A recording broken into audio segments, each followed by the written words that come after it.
This turned up today and I thought you might want to see it. Of course, it's a Star Wars The Force Awakens soundtrack on vinyl, music by John Williams, but this one comes with a 3D holographic experience. Now, I'll try my best to demonstrate that to you later on, but let me just show you what else you get if you decide to pick one of these up. Well, of course, you get a beautiful gatefold sleeve with really nice artwork in it, 2 discs of heavyweight vinyl, and this booklet here, which I'll just slowly flick through just to give you an idea of what you get in here. Now, this of course is only the kind of thing you can get if you buy vinyl. If you get a download or a CD or any of that kind of stuff, you miss out on all this. Of course, you do pay for it, and you pay through the nose as well, but if you're prepared to pay, then you too could have a lovely collector's edition of the soundtrack with this beautiful booklet.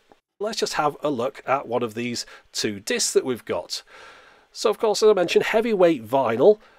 Take it out here and we can see this side, this is the B side, covered in scratches in the middle. Looks like someone's had a go at it with a compass or something. Now if you flip it over, you just get a normal label in the middle of the side A, but side B, that's got this holographic experience. So it's not often you put side B of a record on first, but I wanted to try this out, so let's put it on here and see what we've got. Well, initially, you can't really see anything. I thought, hold on a minute, what's going on here? So I've got my lamp, I was moving it around all over. Wasn't quite getting any kind of holographic experience. Then I tried it with a very directional light, a little torch. And as you can see here, point that down on the record, there you go. There's your holographic experience. Now, of course, you're looking at this in 2D here, although I have uploaded it in 4K, so I've tried my best, but you're not getting the 3D aspect to this.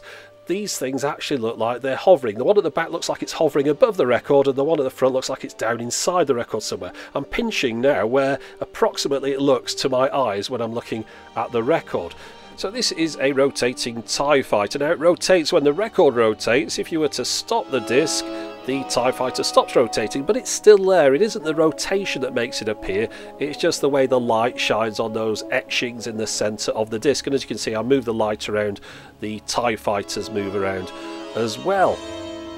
Now, if you do decide to get one of these discs, bear in mind you will also need a directional light pointing at your turntable. I could really have done with having some sort of angle poise or spotlight on there. My studio lights have too wide a spread to enable the hologram to appear. Now, putting the first disc in here, I put them in the wrong order. This one has the Millennium Falcon on it. As you can see, again, we've got 2 Millennium Falcons. The front one is down inside the disc itself, and the one at the back hovers above it. It's not quite as impressive an effect as with the TIE fighters, because it doesn't have that sort of same 3D aspect to the fact you can sort of look through it like a wireframe. It's more like you're looking down on it, but still a very impressive effect nonetheless.